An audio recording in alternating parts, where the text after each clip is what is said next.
Welcome sa Durs 2.0. Fresh at nagbabagang happenings ba ang hanap mo? Mga padabarkads man yan o mga trending topics? Pwes, sagutan natin yan. Kaya naman isubscribe nyo na ang ating channel para sa mga nagbabagang balita everyday. So ayun, welcome back again sa ating YouTube channel mga Kadabarkads. And for today's video, panibagong usapan na naman ang ating tatalakayin sa update nating ito, mga pangyayari sa loob at sa labas ng Itbulaga. Pero bago pa ang lahat, happy birthday kay Ma'am Pauline Luna Soto. Binati po siya ng mga Dabarkads natin kanina sa Itbulaga. And syempre, happy birthday din sa anak po ni Jose Manalo na si Yesha. So, usapang Anjo Eliana agad tayo mga Kadabarkad. So, si Anjo Eliana po, tinawagan ng dalawang political blogger at meron po siyang siniwalat doon. Tungkol ito sa isang host ng Itbulaga na bata pa na tinanggal agad sa Itbulaga. Dahil nakikita daw ng magulang na hindi na daw maganda ang trato ng isa sa TVJ. Ang hinala po ng ilan, ang tinutukoy dito ni Mr. Anjo Eliana ay si Tony Gonzaga. Di ba nag-Itbulaga po siya? So sinalba daw po si Tony Gonzaga ng magulang dahil hindi na maganda yung nakikita na ginagawa po ng isa sa mga TVJ. Di umano mga Kadabarkads dahil hindi naman sure kung totoo yung pinagsasasabi nitong si Mr. Anjo Eliana. Kaya ito daw ay nawala agad sa Itbulaga. Naku po, kung may totoong ganyan na nangyari, nagreklamo na agad si Tony Gonzaga. Hello, 41 years old na po si Tony at walang reklamong nagaganap dahil wala naman talaga. Ito talaga yung totoong rason kung bakit umalis si Tony Gonzaga sa Itbulaga. Paglilinaw lang to mga Kadabarkads kasi pinapatutsadahan at sinisiraan na naman po si Tito Soto. So unang-una, Tony Gonzaga left Itbulaga in 2005 para po lumipat dito sa ABS-CBN. Her move to the new network allowed her to host other popular show like Pinoy Big Brother and The Voice of the Philippines. Reason for leaving, she left to Transfer Network, moving from GMA7 to ABS-CBN in 2005.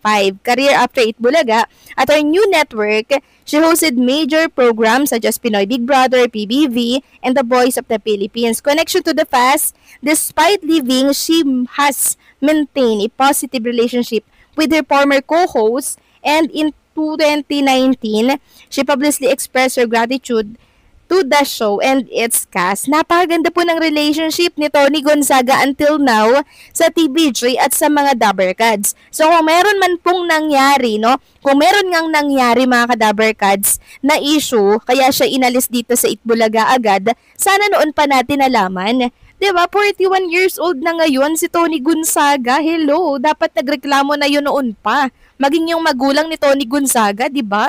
Wala mga Kadabarkads. Kaya wag na po natin yan na tinatangkilik. Isang paninira lamang yan ng kalaban-laban po kay Tito Soto. So yun po talaga ang dahilan kaya siya umalis sa Itbulaga dahil lumipat siya sa ABS-CBN at may panibagong offer sa kanya doon, which is itong pag-hosting sa Pinoy Big Brother and The Voice of the Philippines. Tapos, at ngayon pangalawang binanatan niya naman po ay si Jose Manalo mga Kadabarkads dahil pinalitan daw po yung pangalan niya ng Jose Manalo. Idea daw po ni Jose Manalo mga Kadabarkads nang ipalit ay yung pangalan mismo ni Jose Manalo at tinawag pa si Jose Manalo na masama daw po ang ugali, naahas daw si Jose Manalo dahil yung kanyang dating girlfriend, sinulot daw, inahas daw ni Jose Manalo at ngayon ay asawa na ni Jose Manalo. Walang iba kundi si Mergin Marana na kung saan ay hanggang ngayon tinatago pa raw po ni Anjo Eliana yung mga love letter ni Mergin Marana. Although sinasabi po ni Anjo Eliana na hindi po siya nasasaktan sa pagpalit ng pangalan ni Jose Manalo sa pangalan niya na Anjo Eliana, kitang-kita po na apektado siya, nang gagalaiti siya, nagigigil siya, at talagang alam nyo, pikon na pikon po siya kahit sinasabi niya hindi daw siya pikon, pero kitang-kita ko, pikon po si Mr. Anjo Eliana mga Kadabarkads. At eto pinunan niya pa po yung naging reaksyon ni Bossing Vic Soto at Joey De Leon nang makita niya yung pagtawa ni Boss Joey at Bossing Vic Soto habang kinakanta nga po ng mga sex bomb dancer na pinalitan yung kanyang pangalan. At binalaan niya pa po si Bossing at si Boss Joey De Leon na sana, Boss Joey Bossing Vic Soto, sabi niyang ganon. Ano lang ha, tawa lang, walang bookingan. Kasi ibig sabihin, pag ito daw nakialam si Boss Joey at si Bossing Vic Soto, siguro may i-reveal din itong si Mr. Anjo Iliana. At eto pa, nasabihan din po ni Mr. Anjo Iliana yung pagkakakulong sana nitong si Jose Manalo dahil sa pagbebenta daw ng bangin, walang lupa daw. Ewan ko ba kung ano yun, nagbenta daw ng bangin pero walang lupa. Isa daw po si Jose Manalo sa mga sindikato, sa loob ng Itbulaga na nagchuchuchu daw sa TBJ. So sip-sip daw si Jose Manalo at kung ano-ano pang masasakit na salita ang binato nitong si Anjo Iliana laban po kay Jose Manalo. So matapos niya po kay Nanay Christy, kay Tito Soto, kay Boss Joey and Vic Soto, ngayon naman kay Jose Manalo. So lahat na lang po binabanatan niya mga Kadabar Kads. At since nabubulabog na nga po ang buong bansa dahil sa kanyang mga revelasyon, siya na lang yung laman ng lahat ng social media platform at ng mga news outlet dito po sa ating bansa.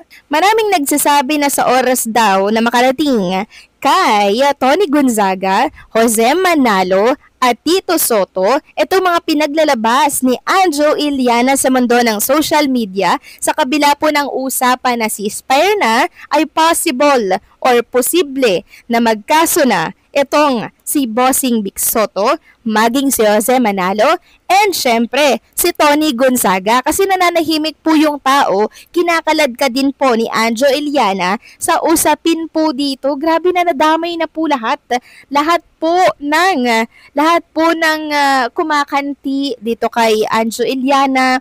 Talagang binibigyan niya po mga Kadabar Kads ng mga revelasyon. Pero ang katanungan, may katotohanan naman nga kaya itong mga pinagsasasabi niya sa mundo ng social media? At bakit until now daw ay nananahimik si Tito Soto? So iba po kasing kumilo si Tito Soto. Tahimik lang yan pero mamaya maiiyak na po dyan at meron na pong kakasuhan. Ganyan pong kumilos ang TBJ. Tahimik pero matinik. Aanhin mo nga naman ang maingay pero mababaw lang. Doon tayo sa tahimik pero malalim yan mga Kadabar Kads. Baka hindi magustuhan ni Mr. Anjo Iliana ang gagawin sa kanyang ganti ng Dabar Kads natin. Si Tony, Jose Manalo, syempre si Boss Joey, si Bossing, and higit sa lahat si Tito Soto. Kasi lahat kinakalampag niya po mga Kadabar Kads. Kaya bukas-bukas, siguradong may darating na po na imbitasyon dyan kay Anjo Iliana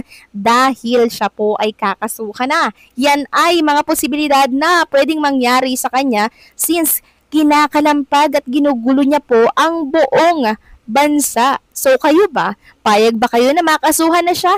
Please comment down below.